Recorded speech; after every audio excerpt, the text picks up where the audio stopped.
She's like, okay. All right, I'm gonna let her kind of tell us the heart story on why you have scar tissue in the heart. Yes. I was diagnosed with breast cancer in 2015. Ended up with a partial mastectomy. Had to go through chemo and radiation. That was about 8 years ago. I think so. 2015. Yep, about 8 years. And about a year ago, I just felt really fatigued, thinking it was medications the doctors put me on post chemo and all that. But I was done with that medication. I was still tired, and I got to a point where I couldn't breathe. I thought maybe I had a pulmonary embolism. Background on me, I'm a nurse. So, yeah, so I went to the doctor, and my doctor usually says, I know you come in and I know there's a problem. Well, I found out that my heart was bad. Did an EKG, did echocardiogram, was at 13%. How did that happen? They believe it was from the radiation. Of course. Damage from radiation, because prior to chemo and radiation, my heart, they do a pre-echo, and it was at 50%. Thank you. No, you're good. Can I ask how old you were 8 years ago when you found out you had the cancer? I was 45. Oh, dear. Bless your heart. 45. So. I'm just gonna get this out of the way for Oh, you. that's fine. Thank you. That's what I was planning to do. So, but yeah. Scalp massage. We can do that too. So, but yeah. Like I said, it was just kind of a shock and blow. Another constellation prize, I call it, from chemo and radiation. So, but yeah, You're I've here. got down here. I'm You here. are here. I'm surprised. So, And when they took pictures, it was your left ventricle yes. that has the scar tissue? Yep.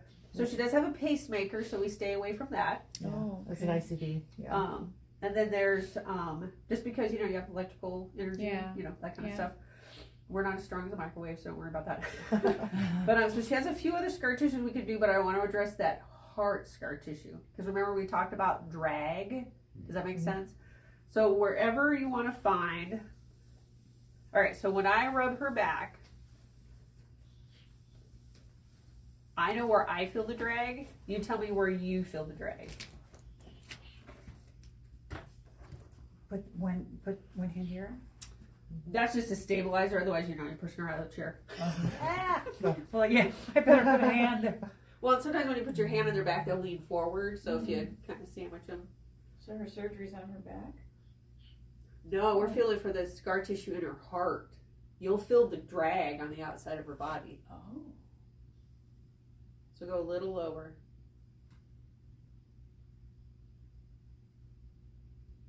Right about there, and your hand just goes. Yep. Yeah, like breaks. Yeah, so now we know, and everybody else can check it out. Now, there is a little bit of a difference because each person is trained a little different. Her innate wisdom of the body may tell you something slightly different than it would tell me because my training is different than yours. Their body knows, and we aren't smarter than their innate wisdom in their body. So we're just going off of what the body tells us. So even if I go, oh, I feel the drag here, I don't want you working on that spot. I want you to work on where you feel the drag. Right here. Right. And even as we're assessing it, because we have so much intention and attention on it, that starts to shift it. That's why when I do an assessment, I do it real quick, because I don't want it to go away before you get a chance to. What about energy work, like Reiki and things like that? You can. This is a much more direct, I guess, approach, because we're actually gonna, the same stuff that we're doing on the scar and the skin, we're gonna do the exact same technique, but our intention and our attention and where those drag spots are gonna tell us where to put our fingers. Oh. And then you're just gonna literally, yeah. So, you know, you could do it on an arm, you could do, yeah, it's, you can even run your hands while they're laying down or standing up over their body and find adhesions where it drags in all sorts of areas of the body.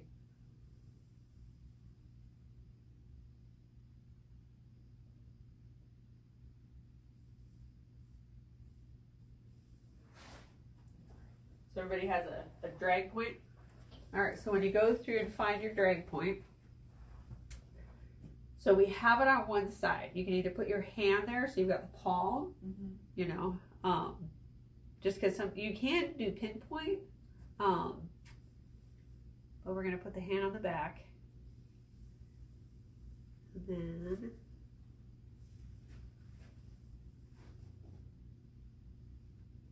so now these are the 2 points I find, and the way that I can tell is this, my hand in the back has started to tingle. So you're going to get some kind of a sensation or a knowing, or even the client will go, ooh, I might feel that. And then the same thing. Take a deep breath in. For some people, if they're sensitive, this will feel invasive because the energy is going all the way through them. Other people don't care. So, It feels like pin needles in my back. and that's what I noticed too, the pins and needles in her back. And since we're just, like, I've not worked on this on her at all, so since we're just starting, I'm not aggressive. I'm literally just kind of working in just a couple little areas, barely touching her chest, staying away from her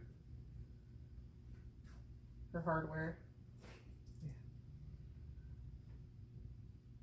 Expensive hardware. And then I'm just going to do a little scouring. How's that tingling on the back? More at the palm then. Yeah. It feels broader, like the energy's widened a bit. And then I'm just going to slowly uninvite myself from the space. Well, just because when you're working internally on people, for me, if you're working on me and you just move your hands, to me it's a little jolting. So I just kind of uninvite myself from the area when I'm done. But now I didn't do anything to close the session. I just kind of left it open, and then everybody could do their little. And then you give them feedback. Okay. You know, hot, cold, whatever. If they get tired, that kind of stuff. If you're energetically, like emotionally clairvoyant, you might feel the sadness that's in there. That's what just hit me. Yeah. I'm so when you just said that. Yep. So then My whole body is like on fire. Yep. I just, like, I saw Gina last week. It's like I just feel betrayed by my body. I'm so sorry you feel betrayed by your body. I'm so sorry. I feel betrayed. And we're gonna give you that Yeah. unbetrayal love back. Yeah. So whatever skills you have, whatever modalities you use, you can adapt this to your thing. Does that make sense? Not everybody is emotionally clairvoyant. Oh, I am. Yeah, I'm just right. ridiculous. I'm Yeah. such a crybaby. I pick up. Yeah. Mhm. Yep. I know a lot. It's all good. That's all right. Now I'm scared. Yeah, she goes, I'm Sophie. scared. Sophie. Oh, I need a hug. So, Yeah, we'll give it's you a just hug. like, yeah. But well, here's the thing though: if emotional clairvoyance isn't a thing of yours, you don't have to worry about it. You're Mhm. not going to pick up on it. Yeah, I but do. yeah. Yeah, where I some do. people I will. radiate it right Yeah. now. Oh my gosh. So But Yeah. you know, I am noticing that each of them have a different point in the My back. intuition is well, so because strong. everyone has a different Mhm. training, and this is the Yeah. hardest point for practitioners because Mhm. sometimes they have a hard time trusting their own skill level. Mhm. My points will be different than your points. Right. Mhm. Because their body knows what you have to contribute to it. Mhm. So when you put your hands on it, her body goes, oh, I can do this, I can do that. Put your finger here, put your hand there. Okay, now let's go. Mhm. And then if I come along, and even if I touch her while she's working on her, and I touch her, her points might shift because now we have a group session. Yeah. Does that make sense? So Mhm. that's why it's kind of tricky to learn because it's not going to be the same with everybody. You know, and if an area gets resolved, of course you're going to go to a new spot. So by the time you get to it, it can be a You feel the heat completely on yours. different spot. Yep. But I do notice she's beginning to feel lighter to me. Mhm. I don't know if you notice that yet or not. Oh yeah.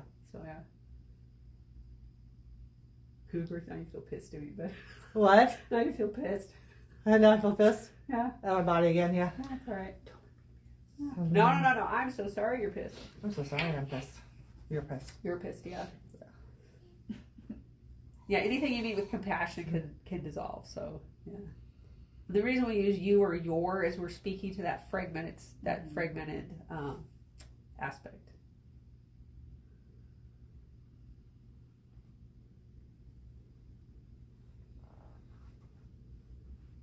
And bodies are very cooperative. If you even get close, it'll take it. We were breathing exactly Yeah. the same. Mhm. So they call that co-regulation. there, no. So if you want to co-regulate with them, yeah, breathe with them. So a lot of times I'll be breathing with them, Mm-hmm. and then if they get super emotional and I start to get super emotional, I'll actually start to breathe a little different Mm-hmm. than them. Do you know what I mean? So then things can kind of, it depends on how you want to do it. Everybody does it different. Yeah. Because I usually will try to like just dive in. I'm kind of like a dog on a bone. Like, hey, let's go after that emotion. You know, it's, but yes, if you want to co-regulate, breathe with them. If you don't really want to be co-regulating because it's getting intense for you or them, you can still breathe, but opposite them. Does that make sense? It just kind of slows the process down a little bit so it's not so overwhelming for either party. Does that make sense? Yeah. But like in your case, you can tolerate the intense emotions. You just kind of like, oh, we're just walking in the park. Then it doesn't matter. Yeah. But for some people who can't tolerate that kind of overwhelm, I can tolerate it. I Yeah. just like to help them to release Yeah. in any way. I just know that Right. holding on emotions emotionally, you've done Right. trauma. Yep. I also have done a lot of trauma Yep. stuff too. Right. And if that can be alleviated, Yep. we all know people that walk around everywhere and just carry their Working stuff with more on them. the Yep. valve, And it the does heart cause valve, dis-ease in the body. So, Yes. which is bad. too, Exactly. so So, I just feel that moving. She's pretty kinesthetic though, so she Yeah. can, you know. Yeah. I have some people like, oh, do you feel that? And they look at me like I'm crazy. Oh, no. I'll be like, oh, Okay, how's you that got it. Packers game? You know. I just found it. Yep. There you go. On the last part, when you took the lighter hands, then I could feel the energy more. When you went to go move your hand, I felt the energy in my back. But when you were like holding me down, it was more like, I don't know, I guess you were more like tight, Right. like this. But Like when a you went to, lid but when on you it? did go to move, Mm. you feel that, the difference? Yeah. When you went to go move, I felt the energy, Okay. because it wasn't so tight right on me. Right, right. Does that make sense? Yes. Okay. It's definitely- All right, my dear, we're gonna have you hop on the table. Good feedback. Okay.